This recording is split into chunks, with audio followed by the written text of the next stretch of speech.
경기도 외곽의 낡은 빌라 앞. 이소연은 전신 거울 앞에서 정장을 다시 한번 매만졌습니다. 거울 속 자신의 얼굴이 낯설게 느껴졌어요. 50대 중반의 나이, 홀로 아들을 키워온 긴 세월이 주름 하나하나에 새겨져 있었습니다. 새로 산 정장이었지만 왠지 어색했어요.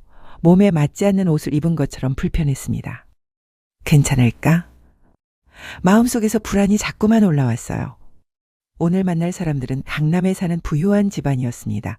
예비 며느리 서연의 아버지는 대기업 회장이고 어머니는 교육자 출신이라고 했어요. 그에 비해 자신은 구로구 작은 수선점을 운영하는 평범한 사람일 뿐이었습니다. 거울 속 자신을 보며 한숨이 나왔어요. 어머니 준비 다 되셨어요? 방문이 열리며 아들 민재가 들어왔습니다. 29살의 민재는 키가 크고 단단한 체격을 가진 청년이어서요. 회사원답게 깔끔한 정장 차림이었습니다. 책임감 있는 인상이 든든해 보였어요. 하지만 지금 민재의 얼굴에는 걱정이 가득했습니다. 어머니 왜 그렇게 안 좋아 보이세요? 민재가 소연의 어깨에 손을 올렸어요. 괜찮아. 그냥 좀 긴장돼서 그래. 소연이 억지로 미소를 지었습니다. 어머니 걱정하지 마세요. 서연이 부모님 다 좋으신 분들이에요. 민재가 다정하게 말했어요. 하지만 소연의 불안은 쉽게 사라지지 않았습니다. 혹시 오늘 우리 형편을 물어보시면 어떻게 대답할까? 형편이요? 뭐가요? 아니 그러니까 집이라든지 내가 하는 일이라든지. 소연은 말끝을 흐렸어요. 민재가 어머니의 두 손을 꼭 잡았습니다. 어머니 그런 거 중요하지 않아요. 사람이 중요한 거예요. 그래도 서연이가 어머니 뵙고 뭐라고 했는지 아세요? 민재의 목소리가 따뜻해졌습니다. 어머니가 너무 좋으신 분 같아서 꼭 우리 집안과 가족이 되고 싶대요. 정말 그렇게 말했어? 소연의 눈이 촉촉해졌어요. 네, 정말이에요. 그러니까 자신감 가지세요. 민재가 환하게 웃었습니다. 소연은 아들의 말에 조금 마음이 누그러졌어요. 그래, 괜찮을 거야. 아무 문제 없을 거야. 압구정 고급 한정식 레스토랑 미담. 민재의 중고 승용차가 레스토랑 앞에 멈춰 섰습니다. 소연은 차 창밖을 내다봤어요. 화려한 외관의 건물이 눈에 들어왔으니 입구에는 한복을 곱게 차려입은 직원들이 서 있었어요. 와, 정말 멋진 곳이네. 마음이 더욱 움츠러들었습니다. 자, 들어가요, 어머니. 민재가 차문을 열어주었어요. 레스토랑 안으로 들어서자 한복 입은 직원이 정중하게 인사했습니다. 안녕하세요, 예약하셨나요? 네, 강서연 이름으로 예약했습니다. 네, 확인됐습니다. 이쪽으로 오세요. 안내를 받으며 복도를 걸어가는데 소연의 가슴이 두근거렸어요. 은은한 조명, 고급스러운 인테리어, 조용하고 품격 있는 분위기. 평생 이런 곳에 와본 적이 없었습니다. 어머님, 밝은 목소리가 들렸어요. 복도 끝에서 서연이 환하게 웃으며 다가왔습니다. 키가 크고 날씬한 몸매에 어깨까지 내려오는 단정한 헤어스타일. 서연은 언제 봐도 예쁘고 상냥했어요. 어머님, 오늘 너무 아름다우세요. 오시는데 힘드셨죠? 서연이 소연의 손을 잡았습니다. 아니야, 민재가 태워줘서 편하게 왔어. 서연이도 오늘 너무 예쁘다. 소연이 따뜻하게 대답했어요. 어서 들어가요. 부모님이 기다리세요. 서연이 소연의 발을 살짝 부축하며 방으로 안내했습니다. 예약된 룸 앞에 도착했어요. 서연이 먼저 문을 열며 밝게 말했습니다. 아버지, 어머니 오셨어요. 소연이 긴장한 채로 방 안으로 들어섰습니다. 그 순간 세상이 멈춘 것 같았어요. 방 안에는 두 사람이 서 있었습니다. 키가 큰 남자, 회색빛 머리를 단정하게 넘긴 모습, 넓은 어깨와 당당한 자세, 그리고 우아한 인상의 여자, 단발머리에 고급스러운 의상. 어서 오세요. 남자가 먼저 인사했어요.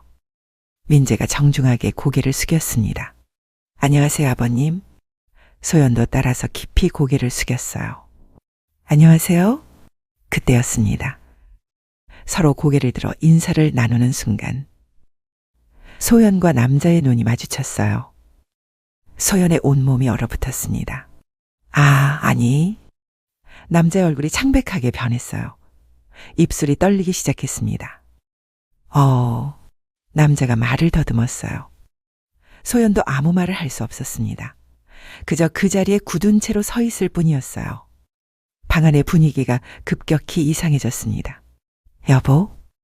옆에 있던 여자 지혜가 남편을 걱정스럽게 바라봤어요. 서연과 민재도 무슨 일인지 몰라 어리둥절한 표정을 지었습니다. 자, 자리에 앉으시죠. 지혜가 어색한 침묵을 깨뜨리며 조심스럽게 말했어요. 네. 소연이 떨리는 목소리로 대답하며 자리에 앉았습니다. 남자 강태영도 어쩔 수 없이 맞은편에 앉았어요. 하지만 소연을 똑바로 쳐다보지 못했습니다. 테이블 위에는 정성스럽게 차려진 음식들이 놓여 있었지만 아무도 젓가락을 들지 않았어요. 무거운 침묵만이 흘렀습니다. 아버지, 무슨 일 있으세요? 서연이 조심스럽게 물었어요. 어머니 괜찮으세요? 민재도 걱정스럽게 소연을 바라봤습니다. 하지만 태영과 소연은 여전히 말을 하지 못했어요. 몇 분이 흘렀을까요? 혹시 두 분 아시는 사이신가요? 지혜가 마침내 직접적인 질문을 던졌습니다. 그 순간 태영의 얼굴에 붉은 기가 돌기 시작했어요. 주먹이 저절로 쥐어졌고 숨소리가 거칠어졌습니다. 너... 태영이 낮고 떨리는 목소리로 말을 시작했어요. 내가 어떻게 여기에... 소연은 여전히 아무 말도 하지 못했습니다. 그저 고개를 숙인 채 떨고 있을 뿐이었어요. 태영의 분노가 점점 커져갔습니다. 여보 왜 그래요? 진정하세요. 지혜가 남편의 어깨에 손을 올리며 말렸어요. 하지만 태영의 감정은 이미 폭발 직전이었습니다. 벌떡. 태영이 자리에서 일어났어요. 이 결혼 안 돼? 그의 목소리가 방 전체를 울렸습니다. 절대 안 돼. 이딴 집안과는 절대 결혼 못 시켜. 순간 모든 사람이 얼어붙었어요. 서연이 깜짝 놀라며 아버지를 쳐다봤습니다. 민재도 당황한 표정이었어요. 태영은 테이블 위에 물컵을 집어들었습니다.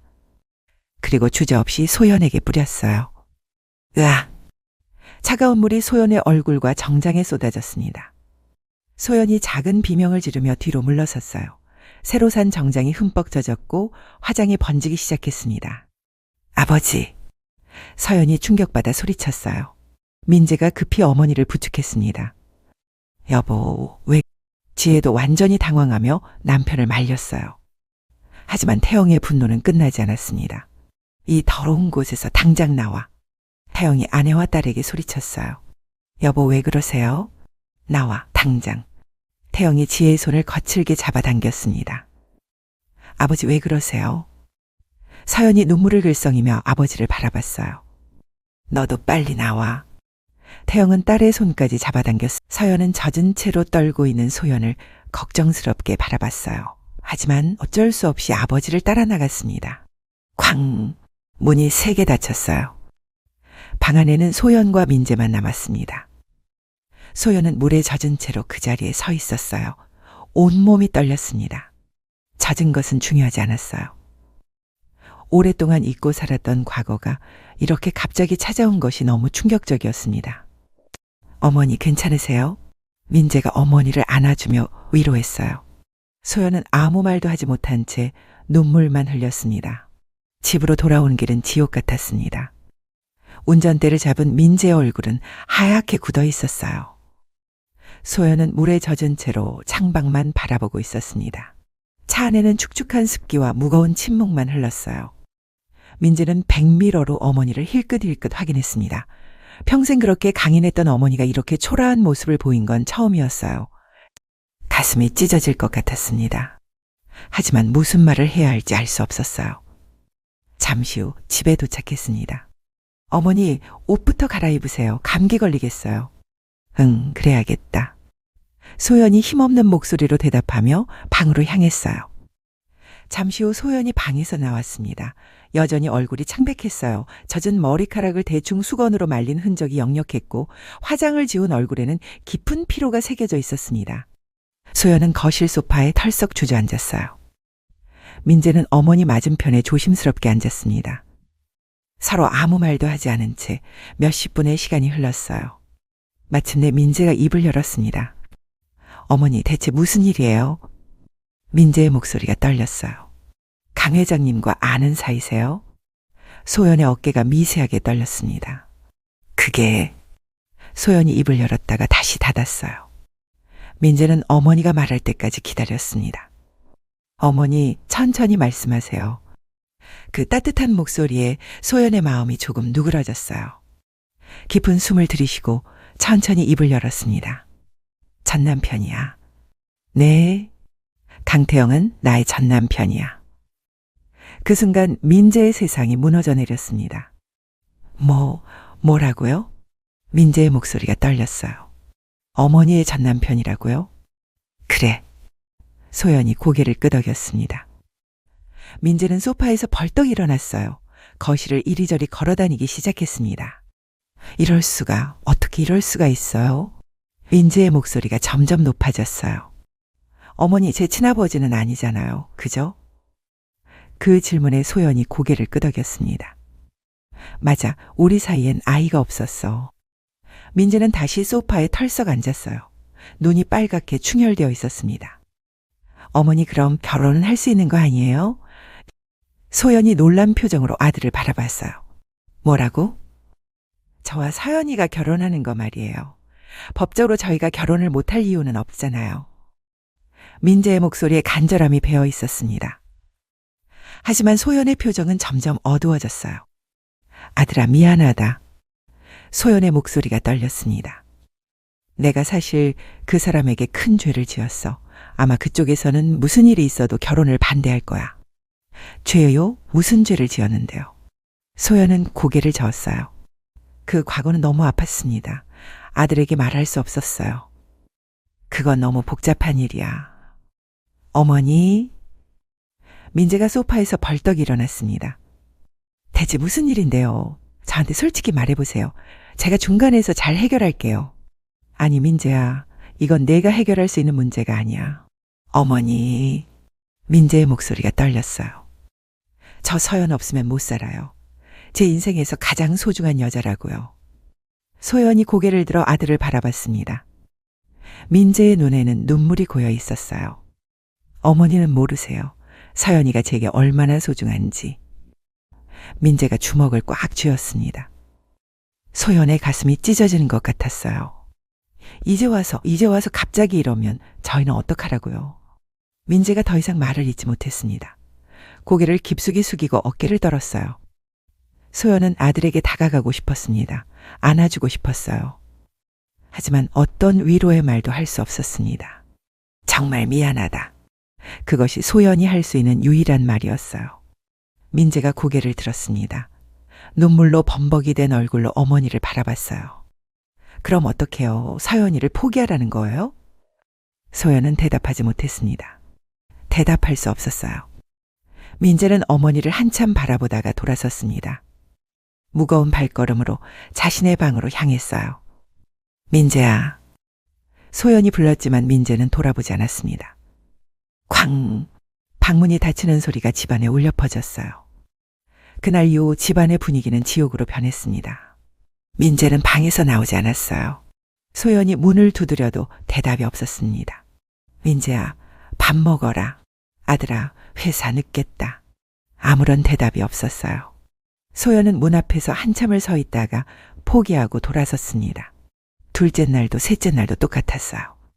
밤이 되면 더욱 괴로웠습니다. 소연은 침대에 누워도 잠들지 못했어요. 베개에 얼굴을 묻고 소리 없이 울었습니다. 만약 내 과거가 없었다면 아들은 지금쯤 행복한 결혼을 준비하고 있었을 거예요. 나흘째 되는 날 아침이었습니다. 소연은 일찍 일어나 부엌으로 향했어요. 그때 식탁 위에 놓인 편지 한 통을 발견했습니다. 민재의 글씨였어요. 소연의 손이 떨렸습니다. 불길한 예감이 들었어요. 편지를 펼쳤습니다. 어머니에게. 어머니, 그동안 저를 키워주셔서 감사합니다. 저는 서연 없으면 못 살 것 같아요. 죄송합니다. 소연의 다리에서 힘이 빠졌어요. 편지를 든 채로 주저앉았습니다. 민재야. 소연이 소리쳤어요. 급히 일어나 민재의 방으로 뛰어갔습니다. 방은 텅 비어 있었어요. 옷장이 열려 있었고 안에 있던 옷들이 모두 사라져 있었습니다. 책상에 물건들도 없었어요. 소연은 빈 방 한가운데 주저앉아 한참을 울었습니다. 정신을 차린 소연은 벌떡 일어났어요. 세수도 하지 않은 채 급히 밖으로 뛰쳐나갔습니다. 마트, 헬스장, 카페. 민재가 갈 만한 곳을 하나도 빠짐없이 뒤졌지만 아무 성과가 없었어요. 결국 민재가 다니는 회사까지 찾아갔습니다. 실례합니다. 이민재 대리기신가요? 소연이 한 직원에게 조심스럽게 물었어요. 이민재 대리요? 그분 그만두신 지 며칠 됐어요. 그만뒀다고요? 소연의 머리가 하얗게 변했습니다. 그럼 지금 어디 계신지 아실까요? 죄송하지만 잘 모르겠어요.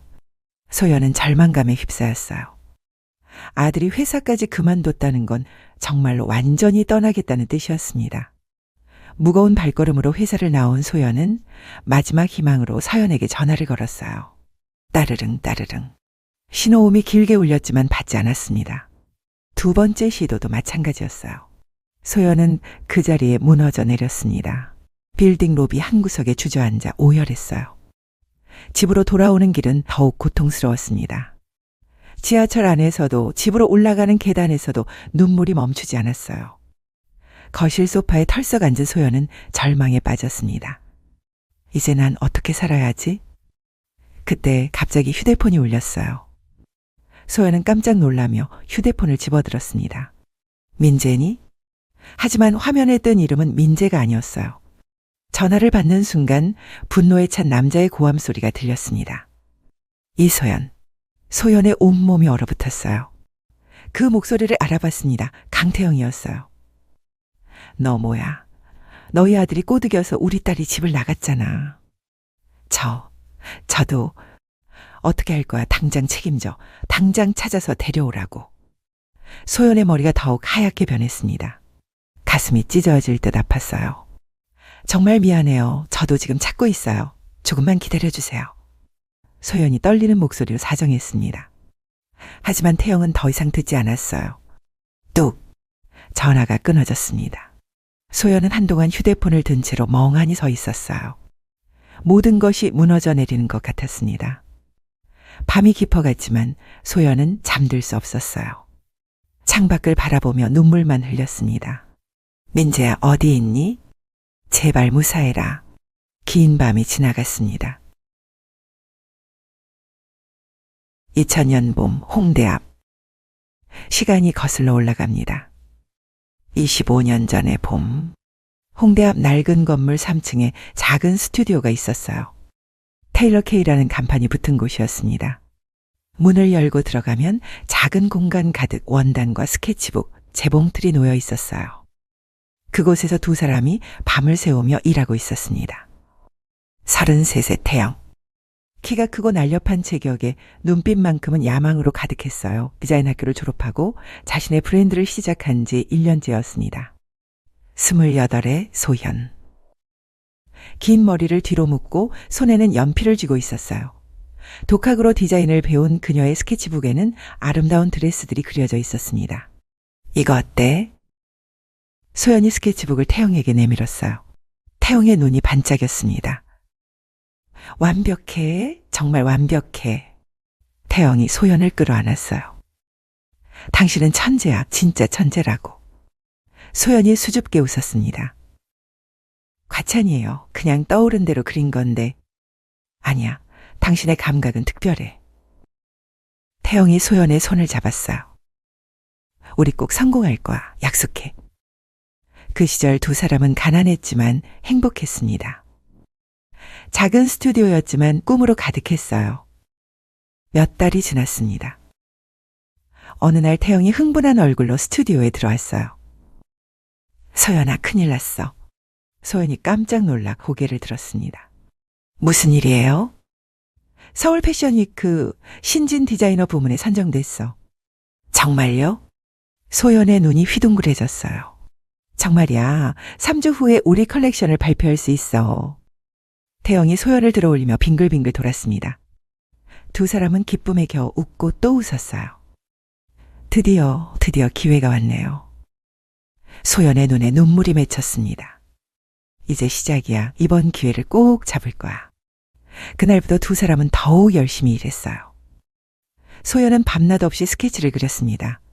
20벌의 옷을 디자인해야 했어요. 태영은 원단을 구하러 동대문 시장을 뛰어다녔습니다. 이 원단 어때? 완벽해요. 질감이 정말 좋네요. 소연의 손끝에서 마법 같은 일이 일어났어요. 하나하나 디자인이 완성될 때마다 태영은 감탄했습니다. 당신 정말 대단해. 우리 함께하는 거잖아요. 소연이 환하게 웃었어요. 하지만 행복은 오래 가지 않았습니다. 어느 날 한 남자가 스튜디오를 찾아왔어요. 박재욱, 태영과 같은 디자인 학교를 나온 동문이었습니다. 오랜만이야, 태영아. 재우가 어떻게 된 일이야? 나도 이번 패션위크에 참가하거든. 인사차 들렀지. 재욱의 눈빛이 스튜디오 안을 훑었어요. 벽에 걸린 소연의 스케치들. 그의 눈빛이 미묘하게 변했습니다. 역시 태영이는 운이 좋아. 이런 재능 있는 아내를 만나다니. 재욱의 말투에 뭔가 이상한 기운이 느껴졌어요. 소연은 왠지 모를 불편함을 느꼈습니다. 자네 컬렉션도 기대할게. 응, 그럼 패션위크에서 보자. 재욱이 나간 후 소연이 조심스럽게 말했어요. 저 사람 뭔가 이상해요. 왜? 학교 다닐 때부터 경쟁 관계였어. 원래 좀 그래. 태영은 별로 신경 쓰지 않는 듯 했습니다. 하지만 소연의 가슴 속에서는 불안이 자라나고 있었어요. 패션위크 2주 전. 충격적인 일이 일어났습니다. 태영이 백화점 바이오를 만나고 돌아왔어요. 얼굴이 창백했습니다. 무슨 일 있어요? 소연이 걱정스럽게 물었어요. 바이오가 이미 비슷한 디자인을 봤대. 뭐라고요? 제이크록스에서 우리랑 똑같은 디자인을 먼저 제안했대. 소연의 머리가 하얗게 변했어요. 어떻게 그럴 수가. 우리 디자인이 유출됐어. 태영이 주먹을 쥐었습니다. 누가 그랬을까요? 모르겠어. 하지만 이건 분명 누군가의 짓이야. 그날 밤 두 사람은 잠을 이룰 수 없었어요. 더 큰 충격이 기다리고 있었습니다. 며칠 후 법원에서 소송장이 날아왔어요. 박재욱이 태영을 표절 혐의로 고소한 것입니다. 이게 무슨 소리야? 태영이 소송장을 집어던졌어요. 소연이 떨리는 손으로 서류를 집어들었습니다. 원고 박재욱은 피고 강태영이 자신의 디자인을 무단으로 도용했다고 주장. 말도 안 돼요. 제가 직접 그린 건데. 소연의 목소리가 떨렸어요. 내 스케치북이 어디 갔지? 소연이 급히 작업대를 뒤졌습니다. 원본 스케치북이 사라져 있었어요. 없어졌어요.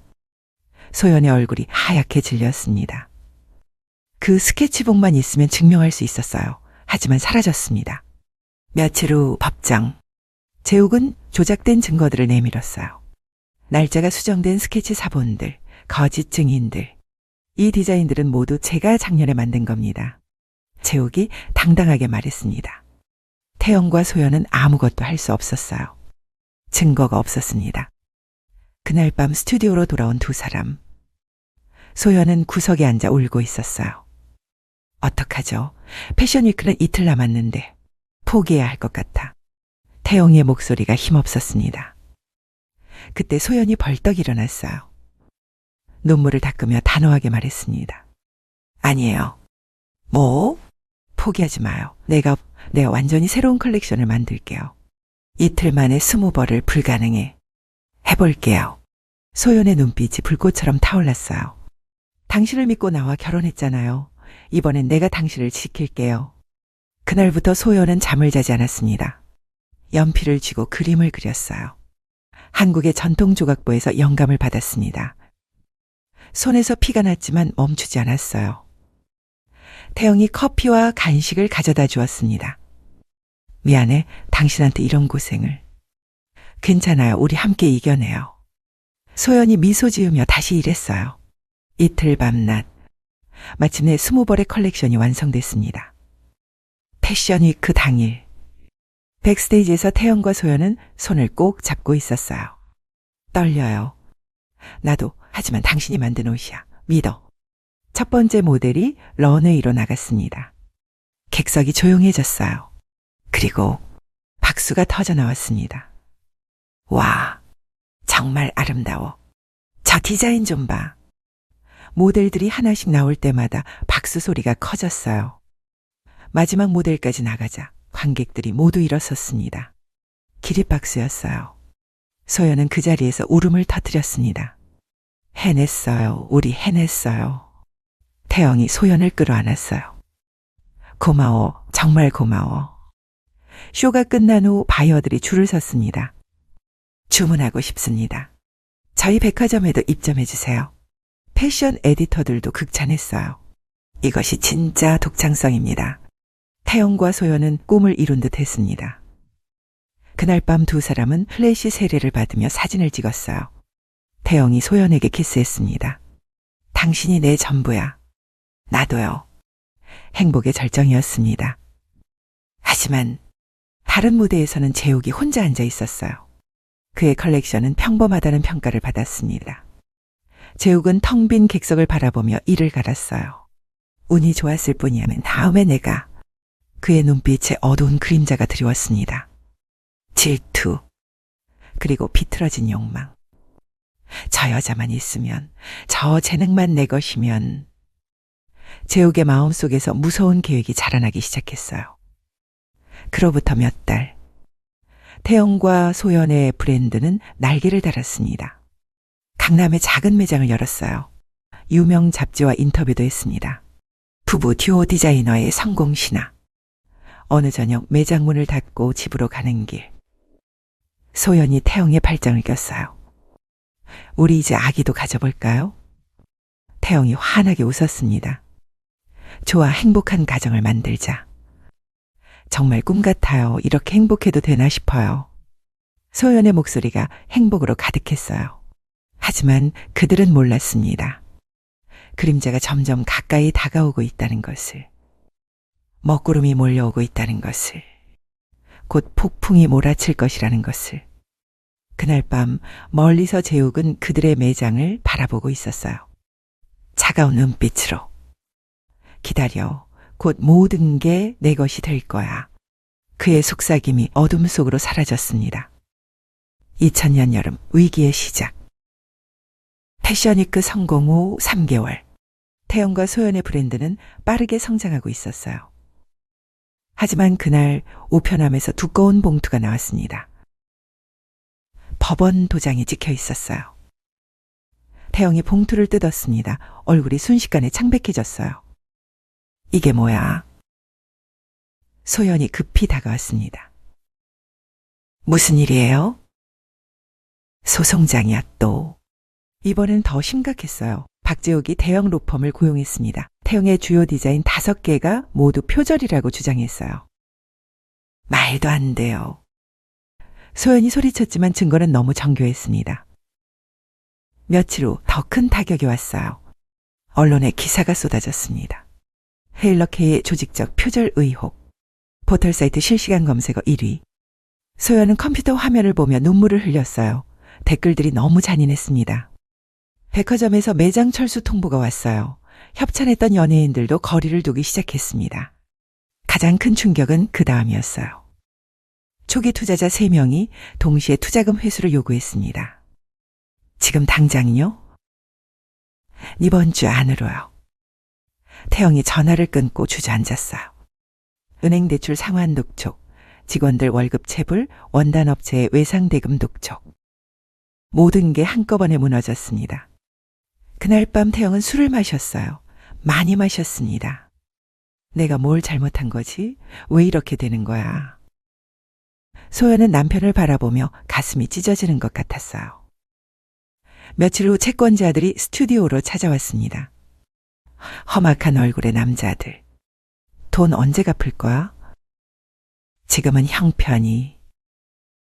형편? 다음 주까지 안 갚으면 각오해. 남자들이 나간 후 태영은 벽에 기대어 주저앉았어요. 그날 저녁 태영은 늦게 집에 돌아왔습니다. 얼굴에 멍이 들어 있었어요. 코에서 피가 났습니다. 여보. 소연이 깜짝 놀라 달려갔어요. 괜찮아. 태영이 힘없이 말했습니다. 소연은 떨리는 손으로 남편의 상처를 닦아주었어요. 눈물이 주르륵 흘러내렸습니다. 이렇게는 안 돼. 더 이상 이럴 순 없어. 그 순간 소연의 마음속에서 무언가가 툭 하고 끊어졌습니다. 다음 날 밤 소연이 혼자 있을 때 재욱이 찾아왔어요. 소연 씨 잘 지내세요?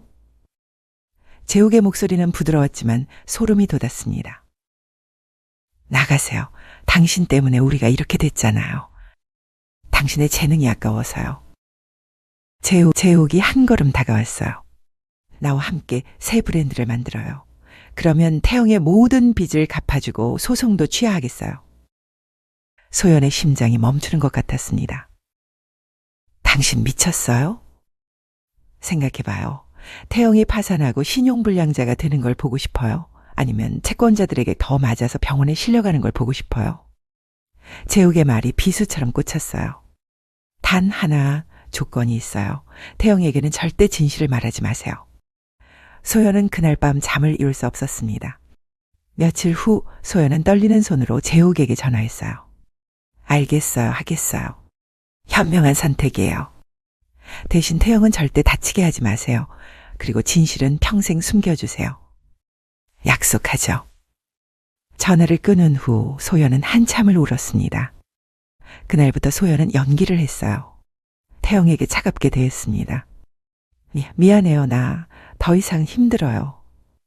무슨 소리야? 우리 함께 이겨내기로 했잖아. 제이크록스에서 스카우트 제이가 왔어요. 수석 디자이너로. 태영의 얼굴이 굳어졌습니다. 뭐라고? 당신 실력으론 재기가 어려울 것 같아요. 난 내 미래를 선택할래요. 소연은 눈물을 삼키며 고개를 돌렸어요. 소연아, 정말 그게 진심이야? 소연은 대답하지 않았습니다. 짐을 싸서 문을 향했어요. 뒤에서 태영의 절규가 들렸습니다. 소연아, 소연아. 소연은 눈물을 흘리며 계단을 내려갔어요. 뒤돌아보지 않았습니다. 미안해요. 정말 미안해요. 다음 날 언론에 기사가 났어요.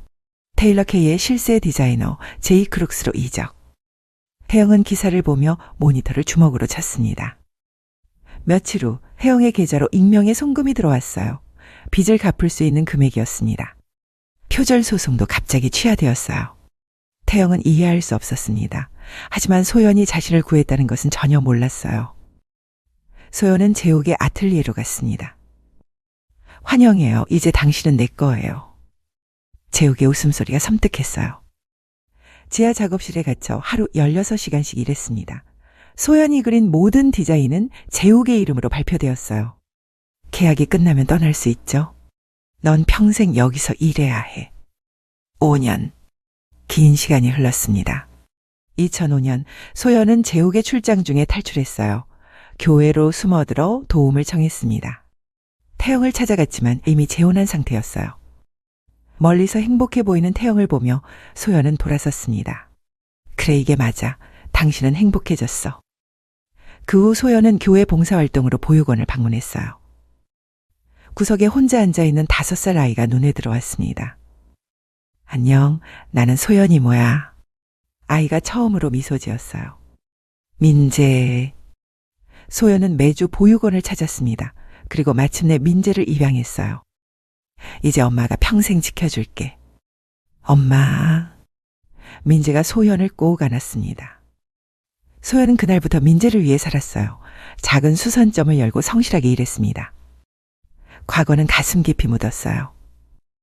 하지만 운명은 25년 후 다시 두 사람을 만나게 했습니다.